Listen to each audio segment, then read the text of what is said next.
Hello, I'm Sara Newman, the Human Resources Administrator here at the Dallas Opera.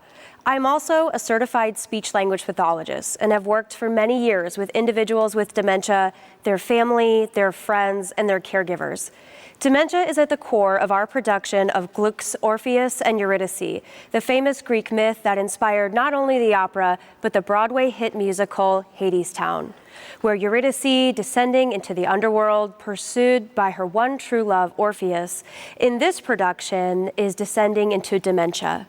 Now, I don't want to give too much away, but what I do want to do is invite you to learn something new with me about the interaction between dementia and music, specifically opera, with the help of a special guest, board-certified music therapist Karen Sholander of Moments Music Therapy. Hi, Karen. Hi. Thank you so much for being here it's today. My pleasure, really. So today we're talking about our production of Orpheus and Eurydice, but I'd love the perspective from you as a music therapist. Now, I'm cheating because I've worked with music therapists in my role as a speech-language pathologist, but can you talk to me about what is a music therapist? And as somebody who works with people with dementia, can you talk about dementia beyond forgetting? Yes, of course. Well, I'm really glad to have this opportunity because there's a lot of misconception about what music therapy is and who is qualified to be a music therapist. And everybody uses music in different ways and they use it for their own self and for other people, but that doesn't mean that it's music therapy any more than someone who's going out in their backyard doing jumping jacks is doing physical therapy. But what music therapy really is, it's using music and the aspects of music to really have an individualized and a specialized goal for a particular person. And it's done within the context of a client and a qualified music therapist who work together on, it might be cognitive, it might be spiritual even, it might be emotional, social, or physical goals, and they work together. And the qualified music therapist is somebody who has finished at least a bachelor's degree in music therapy from an accredited college or university. Yeah. And then they have done at least 1,200 hours of clinical work underneath supervision of a professional music therapist, where they're really getting the ins and outs of what it is to use music in a therapeutic way. Then there's a board certification exam. So it's a national board certification exam. And then you get the credential of MTBC, which is Music Therapist Board Certified. Wow. And I know in your practice, you work a lot with individuals with dementia and their families, their friends, and their caregivers. Can you talk about what is the interaction between memory and music? And what role does a music therapist play when you're treating somebody with dementia? What does that look like? Right. Well, the role of a music therapist, I'm going to get to that, but the way that music works in the brain, it's really fascinating. I mean, there's a lot of science and a lot of study behind it, but to me, it's still kind of magical every time. But from what I understand, music enters into your ears and it travels through the brain in such a way that it really lights up so many parts of your brain. It's going to be lighting up the speech part, like you've worked with, and your cognitive areas, your emotional areas, your motor, and your memory. And all of this is all interwound in your brain, and the music is what's tying it together.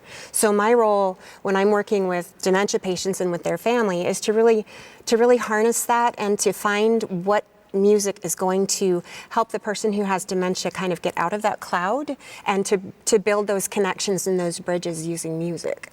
Wow. And what would a treatment session look like? They're all different. Of course, they're all different. I do some work with groups in memory care, but I also do some individual work.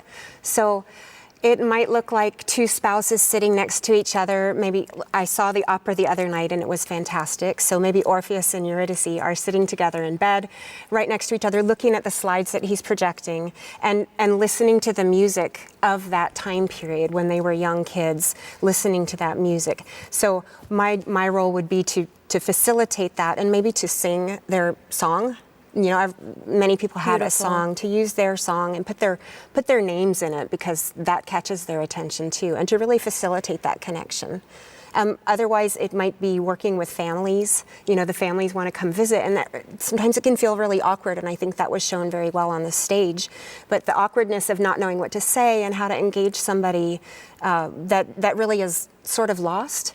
And the music just naturally flows. They tell a story, and then I have a song that kind of relates to that story, and that makes them think of another story. And before you know it, you're going to get some really, really surprising responses from the person who has dementia. That's fantastic. And I also don't want to provide any spoilers for the opera, but you also do work with individuals in hospice or at the end of their life through music therapy. Can you talk about what that looks like? Right, it's a whole different use of music, because at the end of life, well, we've learned that the brain really entrains to music, and it listens to rhythm, it listens to words, and at the end of life, we don't want to hold somebody back. So at the end of life, music is going to change. After we've established that connection maybe with their family, we're going to kind of back up on the music, and I might not be singing the words to their song anymore, because I don't want those words to tie that person here. And I might just hum. I might take my voice away and only play the guitar. I'm going to definitely release some of the rhythm so that the brain doesn't need to be like present here, and just providing that peaceful space where nobody really has to say anything, and that person can feel that they're surrounded with that love, but they can let go when they need to. That's really beautiful, Karen.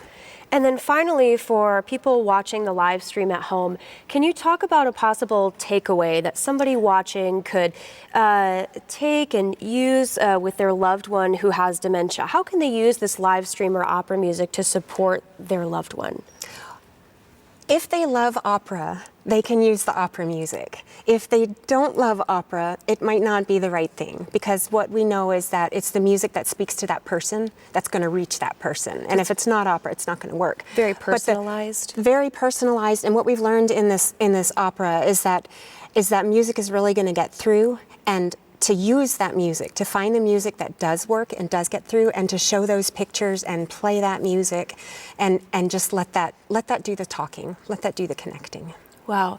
Yeah, music certainly has a way of bringing that connection, and I think we're see that with our audiences here as well as with all of you about to watch on the live stream. Karen, thank you so much for joining us today, and for you at home, please enjoy our live stream of Orpheus and Eurydice.